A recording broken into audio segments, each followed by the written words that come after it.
Hey guys, welcome back to Memory Space. This is Freiwu speaking. In the first part of this episode, we reveal the secret of how to pronounce and spell English words. If you are a new viewer, please watch the first part before watching this video. Now let's study the second major component of English words, morphemes.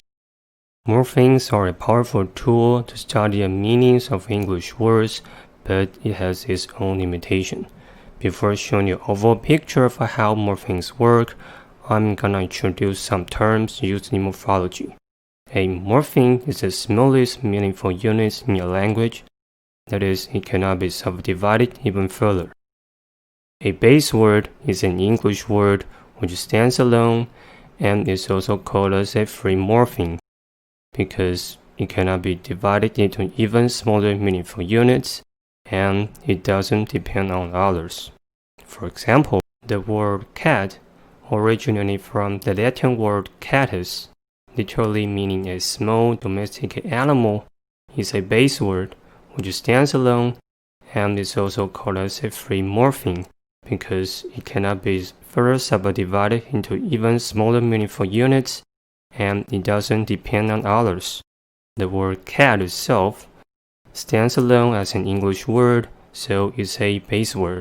The next example is portal. The word portal, originating from an Old French word portal, literally meaning gate, is a base word which stands alone and is also called as a free morpheme, because it cannot be divided into even smaller meaningful units, and it doesn't depend on others. The word portal itself stands alone as an English word, so it's a base word. The next example is elephant.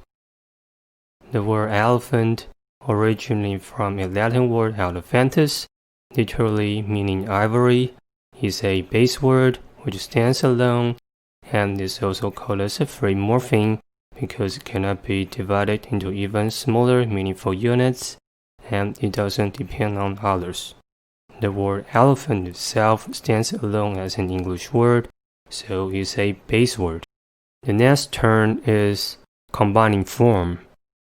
A combining form is not an English word which cannot stand alone, and is also called as a bound morpheme, because it cannot be divided into even smaller meaningful units, but it should depend on others. For example, the word octopus consists of two Greek combining forms, octo and pus.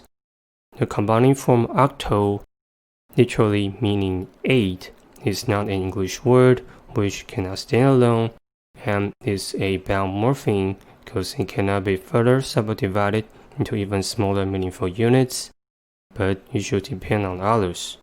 In this case, the combining form octo is combined with another combining form pus, literally meaning food, to form the English word octopus. And since the combining form octo means 8, and the combining form pus means food, the English word octopus literally means 8 feet. And the word is usually or generally used to describe a sea creature having 8 tentacles or feet. The word quadruped consists of two Latin combining forms, quadru and ped. The combining form quadru, literally meaning 4, is not an English word which cannot stand alone, and is a bound morpheme because it cannot be further subdivided into even smaller meaningful units, but it should depend on others. In this case, the combining form quadru is combined with another combining form ped to form the English word quadruped. And since quadru literally means 4, ped literally means food, the word quadruped literally means 4 feet, and the word is generally used to describe a 4-legged animal. The word geometry consists of two Greek combining forms, geo and metry. The combining form geo, literally meaning the earth, is not an English word which cannot stand alone, and is about morpheme because it cannot be further subdivided into even smaller meaningful units, but it should depend on others. In this case, the combining form geo is combined with another combining form metri, literally meaning the process of measuring something, to form the English word geometry. And since geo literally means the earth and metri literally means the process of measuring something, the word geometry literally means the process of measuring the earth or land. The last example is photography. The word photography consists of two Greek combining forms, photo and graphy. The combining form photo, literally meaning light, is not an English word which cannot stand alone and is about morpheme because it cannot be further subdivided into even smaller meaningful units, but it should depend on others. In this case, the combining form photo is combined with another combining form, graphy, literally meaning the process of drawing, writing, or recording something to form the word photography.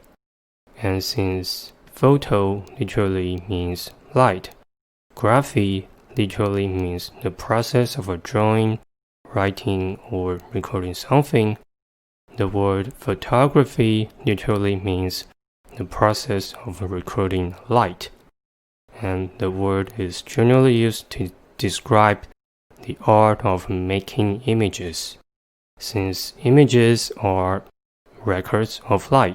The next term is affix. An affix, which is either a prefix or suffix, is not an English word which cannot stand alone, and is also called as a bound morpheme because it cannot be further subdivided into even smaller meaningful units, and it should be attached to a base word, a combining form, or another affix. For example, the word amphibious consists of a Greek prefix amphi, a Greek combining form bio, and an Old French adjective suffix us. The prefix amphi, literally meaning two, both, on both sides, is not an English word which cannot stand alone, and is a bound morpheme because it cannot be further subdivided into even smaller meaningful units, and in this case is attached to the combining form bio, literally meaning life. And the suffix us, literally meaning having something, for something, is not an English word which cannot stand alone, and is a bound morpheme because it cannot be further subdivided to even smaller meaningful units, and in this case is also attached to the combining form bio. And since amphi literally means two, both, on both sides, bio literally means life, and us literally means having something or for something, the word amphibious literally means having life on the both sides, such as frogs. Frogs are amphibious. They live in both land and water. The word finial consists of a Latin combining form fini and a Latin noun suffix l.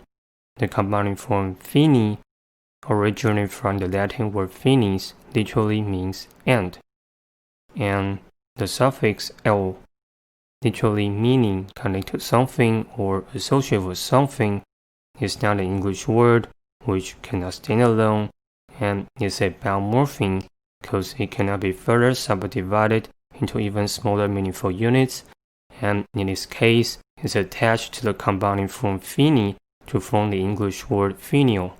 And since fini literally means end and l literally means connected to something or associated with something, the word finial literally means something connected to the end. The word clavicle consists of a Latin combining form clavi and a Latin noun suffix col. The combining form clavi originated from the Latin word clavis, literally means key, and the suffix col, literally meaning Small is not an English word which cannot stand alone and is a bound morpheme because it cannot be further subdivided into even smaller meaningful units, and in this case is attached to the combining form clavi to form the English word clavicle. And since clavi literally means key and col literally means small, the English word clavicle literally means small key, and the word is used to describe the collarbone having the similar shape or form of a small key. The word reincarnation consists of two Latin prefixes, re and in, a Latin combining form con, and a Latin noun suffix ation.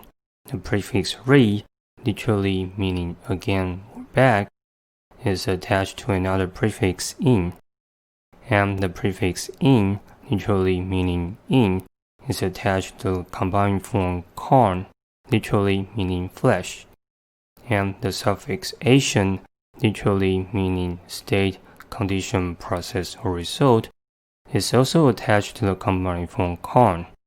And since re literally means again or back, in literally means in, con literally means flesh, and ation literally means state, condition, process, or result, the word reincarnation literally means the process of going in the flesh again.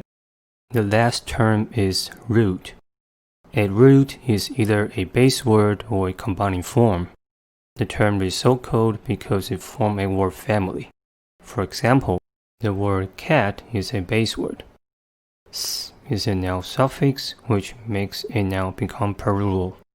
So we combine cat and s to form the word cats, meaning more than one cat. The base word cat forms a word family, cat and cats, so it's a root. Pod, or its derivative pus, is a Greek combining form, literally meaning food. Cephalo is also a Greek combining form, literally meaning head. So we combine them together to form the word cephalopod. Cephalopod is a general term for those sea creatures having a head and many tentacles or feet attached to the head, such as the cuttlefish, squid, and octopus. Tri is a Latin combining form meaning free, so we combine tri and pod to form the word tripod. A tripod, literally meaning free feet, is a free-legged support for a camera. Octo, or its derivatives oct and octa, are Greek combining forms meaning 8, so we combine octo and pus to form the word octopus, and octopus is a sea creature having 8 tentacles or feet. The combining form pod and its derivative pus form a word family, cephalopod, tripod, octopus, etc. So there are roots. Combining forms are so powerful because of their reusability. That is, the same forms existing in many words. But not all English words follow this pattern. In fact, about 65% of English words originating from Latin, French, and Greek follow this pattern. Most English words originating from Germanic and other languages, about 35%, are viewed as base words. They may not follow this pattern. The reason why they are not able to be analyzed is gradual shift of the English language, which began in the 15th century, but I think present morphology is good enough since no one should understand all English words. Alright, I've spent a while explaining the sentence. English is a stress-time, morphophonemic language. Stress time and phonemes have something to do with pronunciation and spelling, and morphemes are related to meaning of words. In the next video, let's put phonemes and morphemes together in practice. This is Freud speaking. See you on the next video. Bye.